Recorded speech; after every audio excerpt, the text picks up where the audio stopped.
আলাইকুম। আপনারা সবাই বলতেছেন ভাই রিল ভিডিওতে ইনকাম নাই, লং ভিডিওতে ইনকাম নাই। এটা সম্পূর্ণ ভুল। ইনকাম ঠিকই আছে, তবে আমরা বুঝতে পারতেছি না কেন। এরও কিছু কারণ আছে। যারা বড় বড় কন্টেন্ট ক্রিয়েটর আছেন তারাও কিন্তু ভিডিও তৈরি করতেছেন এই বিষয় নিয়ে। তবে মূল তথ্যটা কোথায়, আজকে তথ্যটা দেওয়ার চেষ্টা করব আপনাদের মাঝে। অবশ্যই কথাগুলো শুনে যদি ভালো লাগে তাহলে শেয়ার করে দিয়ে সবার মাঝে ছড়িয়ে দিবেন। সো আজকে আমি আপনাদের মাঝে সেই তথ্যগুলো বলবো, ইনশাল্লাহ চেষ্টা করবেন শোনার জন্য। সর্বপ্রথম মনে করেন আমার একটা প্রতিষ্ঠান আছে। সাপোজ আমি একটা আপনাদেরকে একটু বুঝাচ্ছি। আমার এখানে বর্তমানে যে একটা ইনকাম, মনে করেন আমার 1,00,000 টাকা ইনকাম। সে 1,00,000 টাকা ইনকাম আমার এখানে মনে করেন যে আমার কর্মী আছে কতজন, ধরেন আমার 5 জন বর্তমানে কর্মী আছে।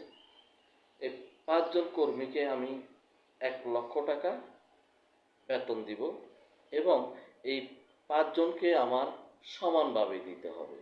হ্যাঁ, কিভাবে দিতে হবে? ধরেন 20,000 করে 5 জনকে 1,00,000। এখন আমার ইনকাম কিন্তু 1,00,000, কথাটা মনে রাখবেন। আমার ইনকাম কিন্তু 1,00,000, আমার এখানে 5 জন কর্মী আছে।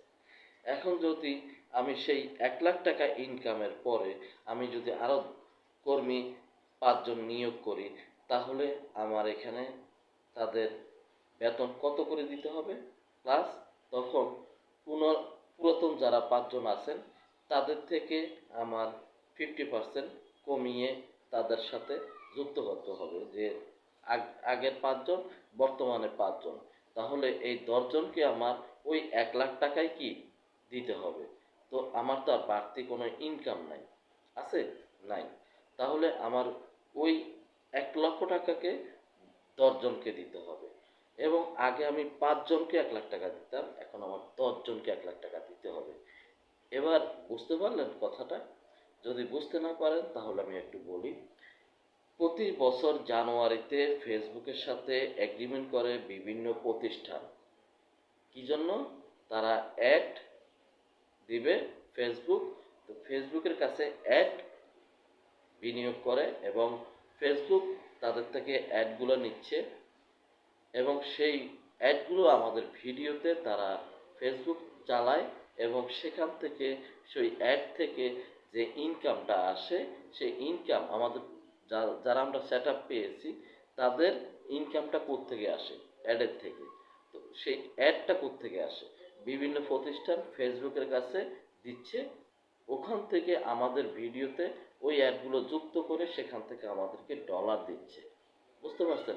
এখন বিগত কালে মনে করেন এই মার্চ মাসের আগে যাদের সেট আপ ছিল, তো মনে করেন সেখানে যদি 10 লাখ মানুষ থাকে, সেই 10 লাখ মানুষকে ওই গত জানুয়ারিতে যে এগ্রিমেন্টটা হয়েছে বিভিন্ন কোম্পানির সাথে ফেসবুকের সাথে, তখন তাদের একটা অ্যামাউন্টের বাজেট থাকে, এত অ্যামাউন্ট 1 বছরের একটা তারা টেন্ডার নিয়ে নেয়, মানে টেন্ডারের মতন এটা 1 বছরের মতন একটা এগ্রিমেন্ট হয়।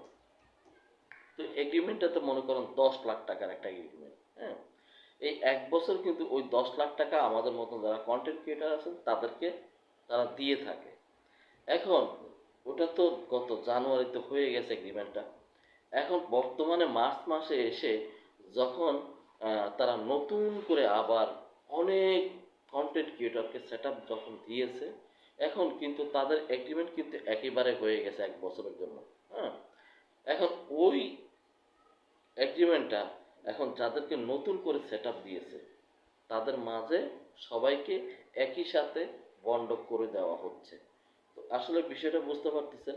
তো অনেকে বলতেছেন যে ইনকাম নাই, আসলে না, ইনকাম ঠিকই আছে, তবে ইনকামের হারটা একটু কমে গেছে। এই কারণে তারা চাচ্ছে সবাই যেন এখান থেকে সফলতা অর্জন করতে পারে এবং সবাই যেন, সবাইকে তারা বুঝ দিচ্ছে মনিটাইজেশন দেওয়ার পরে সবাইকে কিন্তু ইনকাম ইনকামের একটা আওতায় নিয়ে আসা হয়।